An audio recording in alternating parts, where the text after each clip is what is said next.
आज हम बात करेंगे बहुत ही इंपॉर्टेंट और कॉमन ट्रीटमेंट के बारे में जिसे कहा जाता है रूट कैनाल ट्रीटमेंट। तो फ्रेंड्स, आप आज इस वीडियो में जानने वाले हैं कि रूट कैनाल ट्रीटमेंट का सही प्रोसीजर क्या है, उसमें कितना टाइम पीरियड लगता है, उसकी क्या कॉस्ट है, और इनके साथ साथ आप जानेंगे कि किन कंडीशंस में हमें रूट कैनाल ट्रीटमेंट करना कंपलसरी हो जाता है और किन कंडीशंस में हम रूट कैनाल ट्रीटमेंट को अवॉइड कर सकते हैं। तो फ्रेंड्स, आज का वीडियो बहुत इंपॉर्टेंट होने वाला है, लास्ट तक बने रहिएगा।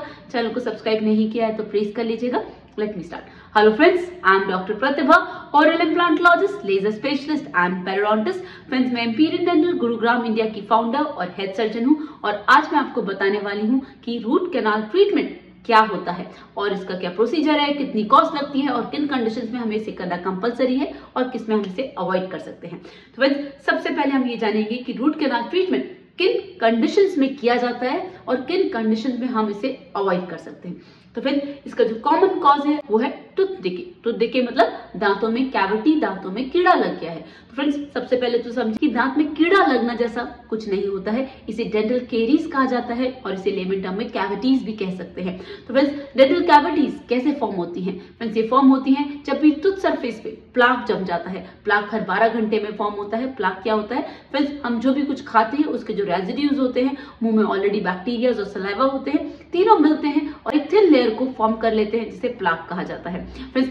प्लाक हर समय हमारे मुंह में बनता है, लेकिन वो 12 से 24 घंटे के बाद हार्ड होना चालू हो जाता है जिसे मिनरलाइजेशन कहते हैं, राइट। इसकी वजह से प्लाक कैलकुलस में कन्वर्ट हो जाता है। Calculus is as hard as rock. वो नॉर्मल टूथब्रश से रिमूव नहीं होता और उसकी वजह से टूथ, गम्स और बोन तीनों गलना चालू हो जाती हैं। तो जैसे जैसे टूथ स्ट्रक्चर गलता जाता है तो जो कैविटीज और केरीज जिसे आप कह रहे हैं वो डीपन होती चले जाती है, मतलब टूथ स्ट्रक्चर हॉलो होता जाता है। कि जनरली आपने देखा होगा कि कोई भी हार्ड चीज है उसमें कभी कोई इन्फेक्शन हो गया तो वो अंदर ही अंदर गलना चालू हो जाता है। उसी तरीके से टूथ पे इस तरह से केरीज फॉर्म होती है जिसे कैविटीज भी कहते हैं। ऑलराइट, अब जानते हैं कि रूट कैनाल ट्रीटमेंट किन कंडीशंस में करना होता है और किन कंडीशंस में हम इसे अवॉइड कर सकते हैं। फ्रेंड्स, जिन कंडीशंस में हम रूट कैनाल ट्रीटमेंट को अवॉइड कर सकते हैं, फ्रेंड्स, वो कंडीशन है कि अभी आपको दांत में एक ही बार पेन हुआ है लेकिन दांत में सेंसिटिविटी, हॉट सेंसिटिविटी बनी हुई है। तो फ्रेंड्स, वो कंडीशन होती है जब टूथ में जो कैविटीज है, केरीज है, वो नस के बहुत पास होती है। तो उसमें 50-50% चांसेस होते हैं कि दांत को सेव किया जा सकता है विदाउट रूट कैनाल, सिर्फ रेस्टोरेशन से, और रूट कैनाल करना पड़ सकता है। तो फ्रेंड्स, ऐसी कंडीशंस में क्या किया जाता है, जानिए, समझिए। सबसे पहले जितना भी टूथ स्ट्रक्चर डैमेज हो चुका है पहले उसे रिमूव करेंगे और हेल्दी टूथ स्ट्रक्चर जब तक नहीं आता है तब तक आपको सारा केरियस लीजन रिमूव करना है। ऑलराइट, उसके बाद जैसे आपको व्हाइट कलर का हेल्दी टूथ स्ट्रक्चर लगे और पेशेंट को सेंसिटिविटी हो तो फ्रेंड्स उस पे प्लेस किया जाता है बेस, और बेस के बाद आपको प्लेस करना होता है टेम्परेरी फिलिंग। तो just in case temporary filling करने के बाद पेशेंट को कोई पेन नहीं होता है, आप 1 से 2 दिन वेट कर सकते हैं। तो उसके बाद फ्रेंड्स आप थोड़ा वेट करके देख लीजिए कि अगर कोई टूथ में पेन नहीं होता है तो सिर्फ रेस्टोरेशन से सेव हो सकता है टूथ। ऑलराइट, लेकिन अगर हमने केरियस लीजन रिमूव किया और उसी समय आपको सीवियर पेन होना चालू हो गया तो फ्रेंड्स हमको तभी तत्काल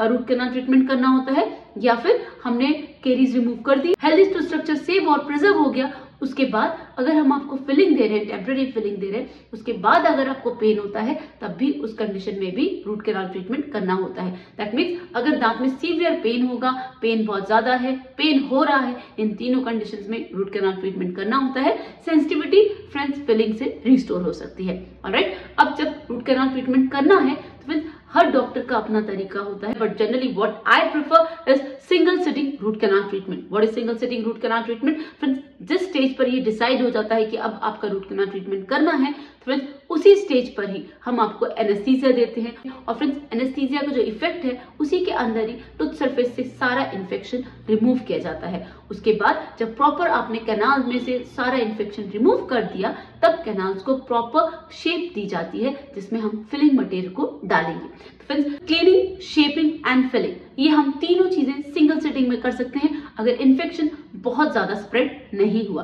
ऑलराइट, लेकिन जिन कंडीशन में इन्फेक्शन बहुत टाइम से है उस कंडीशन में फ्रेंड्स आपको पहले क्लीनिंग करना होता है, शेप करना होता है, उसके बाद कैनाल्स में इंट्राकैनाल मेडिकामेंट, मेडिसिन डालनी होती है जो दांत के बाहर बोन में स्प्रेड हो जाए और टूथ को और बोन को प्रॉपर हील कर दे। ऑलराइट। तो उसके बाद आप फिलिंग करेंगे तो आपको ऐसा कोई पेन नहीं होगा, हीलिंग बहुत अच्छी हो जाएगी। पेरियापिकल एब्सेस था वो बिल्कुल हील होने लगेगा और उसके बाद आप क्राउन दे सकते हैं। जस्ट इन केस अगर हम पहले क्राउन दे देंगे तो पेन होने के चांसेस बहुत ज्यादा हैं, क्योंकि टूथ सेंसिटिव होता है इन्फेक्शन की वजह से, ऑलराइट। तो फ्रेंड्स ये है single sitting root canal treatment, जिसमें अगर इन्फेक्शन नहीं है तो एक ही सिटिंग में क्लीनिंग, शेपिंग एंड फिलिंग हो जाती है। अगर इन्फेक्शन है तो 2 सिटिंग लग जाती है, लेकिन इसी सिटिंग के अंदर पूरा इन्फेक्शन रिमूव होता है और आपको एकदम हेल्दी टूथ वापस मिलता है, ऑलराइट। अब जानते हैं क्या रूट कैनाल ट्रीटमेंट के बाद कैप लगाना कंपलसरी है? Yes friends, root canal treatment के बाद कैप लगवाना बहुत ज्यादा इंपॉर्टेंट है। वो इसलिए क्योंकि हम रूट कैनाल ट्रीटमेंट में दांत में से जितनी भी इन्फेक्टेड नर्व्स थी, जितनी भी नर्व्स थी, वो पूरी तरीके से निकाल देते हैं। तो जब टूथ में से नर्व्स और ब्लड वेसल चले गए तो टूथ अब डेड हो गया, वो नॉन वाइटल हो गया। तो उससे क्या फर्क पड़ता है? उससे ये फर्क पड़ता है कि दांत में अब जान नहीं है, उसके अंदर ऐसा अब कोई भी ताकत नहीं है। उससे क्या मतलब हुआ?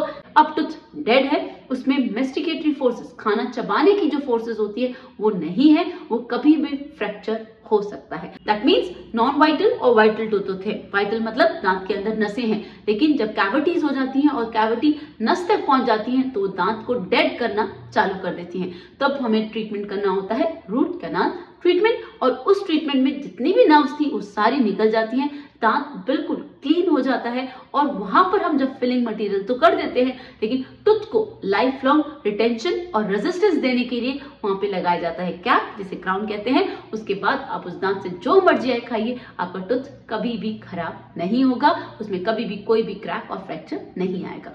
That is why friends, after root canal treatment crown placement is quite important, not quite important, very important, लगाना ही है। अदरवाइज आप कुछ भी खाएंगे वो दांत कभी भी क्रैक हो सकता है और उस स्टेज पर दांत निकालने के सिवा कोई ऑप्शन नहीं होगा। तो फ्रेंड्स ऐसी कंडीशन में जहां पर हमने इतनी मेहनत करी है, आपने इतना टाइम दिया है, इतना पैसा लगाया, और जब दांत को निकालना पड़ जाए तो फ्रेंड्स वहां पर सारी मेहनत खराब हो जाती है। इसलिए बहुत ज्यादा जरूरी है रूट कैनाल ट्रीटमेंट के बाद कैप लगवाइए। आई एम सेइंग इट, लगवाइए, इट्स वेरी इंपॉर्टेंट। इससे फर्क नहीं पड़ता कि कौन सा वाला क्राउन चूज कर रहे हैं आप, बट कोई भी लगवाइए, लेकिन टूथ को प्रॉपर रिटेंशन और प्रोटेक्शन मिलनी चाहिए, ऑलराइट। अब जानते हैं इसकी कॉस्ट कितनी आती है। फ्रेंड्स रूट कैनाल ट्रीटमेंट की कॉस्ट स्टार्ट होती है 4000 से। अब डिपेंड करता है हर डॉक्टर का अपना तरीका, but in our clinic root canal treatment की जो कॉस्ट है फ्रेंड्स वो 4000 रुपीज से स्टार्ट होती है, ऑलराइट। अब भी फ्रेंड्स कोई और डाउट है रूट कैनाल ट्रीटमेंट से रिलेटेड तो आप मुझसे कमेंट सेक्शन में पूछ सकते हैं। चैनल को सब्सक्राइब नहीं किया तो प्लीज कर लीजिएगा। See you in the next video, thank you so much. Don't forget to flaunt your beautiful smile, and that makes you so beautiful.